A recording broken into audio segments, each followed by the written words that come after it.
WTF?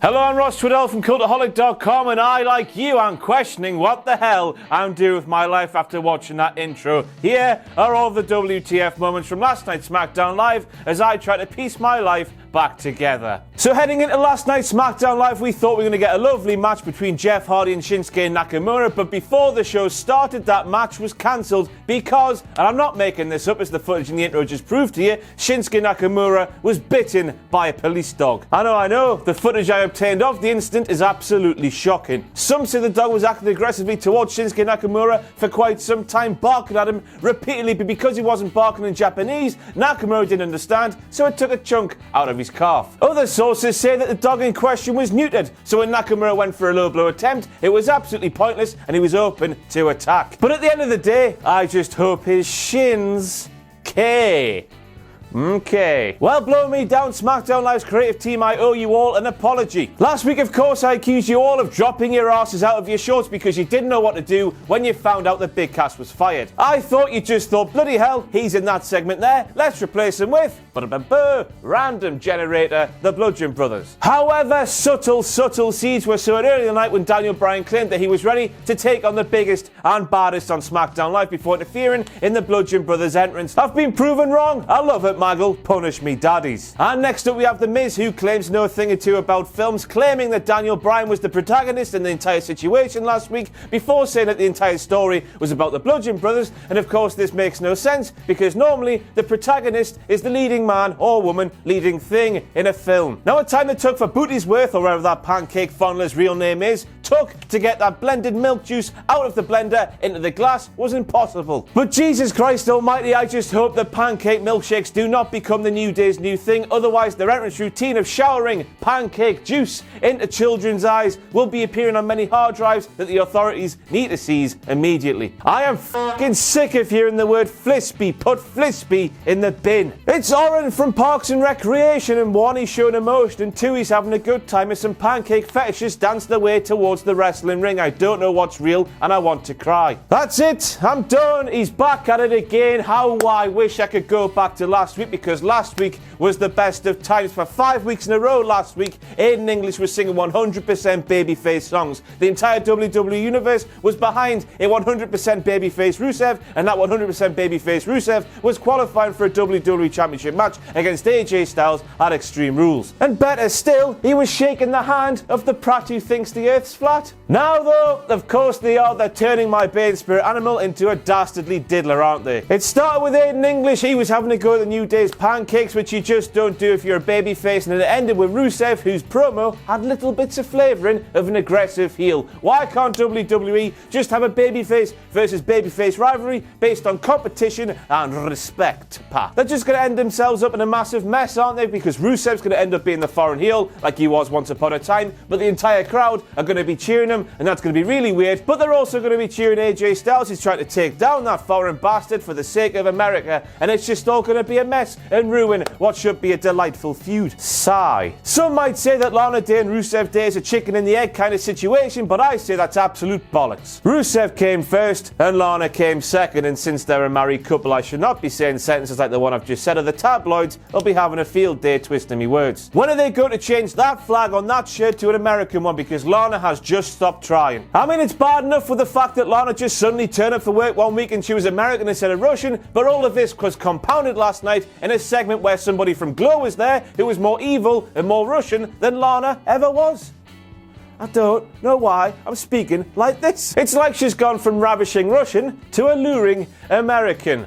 That's 5-star content. That's a Jeff Hardy twist of fate there apparently, and Tom Phillips said he couldn't get all of it. Less like twist of fate, more like twist arse over tit. 5-star content. But of course, if Jeff Hardy wasn't walking around with his brand new face paint doing his best ECW zombie impression, he might have caught that move flush. Made a grave mistake, Corey. And next up we have the moment where Corey Graves isn't sure that Killian Dane actually works for WWE. Well, what are you talking about, Corey? Technically, nobody works for WWE because they're all independent contractors. I'm going to die alone, aren't I? Made a grave mistake, Corey. So according to Corey Graves, it was 2 full weeks ago when Seth Rollins realised that issuing an open challenge isn't all that it's cracked up to be. It was 8 days ago, 2 Raws ago, but 8 days ago nonetheless. That's not 2 weeks, Corey, unless you're a dog. Corey Graves must be a dog. Yep, I wrong. Yep, I wrong. Here's a direct quote from that useless wank stain on the wank rag of life, Byron Saxton, when he said, and I've forgotten, she's got her headphones on and the confidence to back it up. Now, I, for one, had no idea that just listening to music was such a statement, Byron Saxton. Why on earth do you need confidence to listen to music? Byron, you absolute... Not even worth it. I don't care. So at the same time that the delightful Greg Hamilton was saying that Becky Lynch was from Dublin, Ireland, the graphics on screen said that. Now, if you're going to ask me who I'm going to trust between the people who make the graphics on screen, who remember a couple of weeks ago called Shelton Belgiumin, and Greg Hamilton, I'm going to choose Greg Hamilton, which means in turn, we're going to laugh at this man. Dun, dun, dun, dun, dun, dun, dun, dun, dun. And now it's time for this. Wankety wank, wankety wank, wankety wank, wankety wank. Wankety wank, wankety wank, wankety wank. Made a grave mistake, Corey. So as we all heard, Corey Graves said that Becky Balboa going up against Sonya Deville from EastEnders. It's bad news because Becky Balboa is Becky Balboa and Sonya Deville from EastEnders is Ivan Drago. And here's a huge scoop for you. I've seen none of the Rocky films, so I'm going to trust what Yana is saying here. Made a grave mistake, Corey.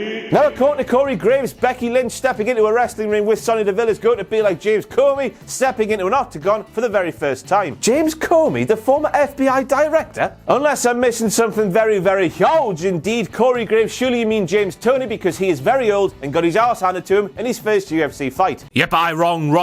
Yep, I wrong. This isn't a match Daniel Bryan expected or wanted, Byron Saxton claims roughly an hour and 10 minutes after Daniel Bryan waltzed his hairy little arse out on that stage and asked the Bludgeon Brothers which one of them he was going to take on first. Words, Byron Saxton. Do you know what words mean? Tom Phillips, we all know fine well that Daniel Bryan is the best underdog. No, that doesn't apply to him. Underdog there has ever been, but there's absolutely no need, Tom Phillips, to lie about the man. There you are claiming on last week's SmackDown Live that Bryan was forced to face 4 massive superstars in a row in a gauntlet match, and of course all 4 men were bigger than him when he didn't. He faced 2 and he was pinned by The Miz, and he isn't even scared of The Miz. He thinks The Miz is the drizzling shit. And by God, that's gotta be Kane, wasn't this a bit of a shock now? It's almost as if Kane heard all of the gimmick infringement that's taken place on Raw with Sasha Banks and Bayley, thought bloody hell, I better come back and sort that out, got lost, and ended up on SmackDown Live. It's an appearance that was against all the odds. Of course, as we all know, Kane has become a grown-up in recent times. He dresses in a suit and he's running for office or something. The last time we saw him before WrestleMania 34's armbar, he was on Raw and was never even mentioned in the Superstar Shake-Up, so couldn't be on SmackDown, could he? And despite the fact he tried to kill Daniel Bryan in a darkened office not too long ago, Kane came back to help Daniel Bryan, and Vince McMahon likes big sweaty men. Sorry about that. Kane and Daniel Bryan hugged it out with Kane actually instigating the hug. I know they've done it before, but when they did it before, that was like trying to draw charisma out of Bobby Lashley. Boom. Sick burn. But this time, they were both balls deep without any issue. No problem whatsoever. That was strange, wasn't it? And that brings us to an abrupt end to a very confusing episode of WTF Moments on Cultaholic.com. I've not been myself today. Blame Jennifer Louise and some rum for that. If you want to follow me on the Twitter machine, it's at Ross on Wrestling. If you like what we do here at Cultaholic.com, head over to our Patreon page, patreon.com/Cultaholic. Anything you can afford to give us would be greatly appreciated, but most importantly of all, subscribe to this illustrious thing and follow us on the other things.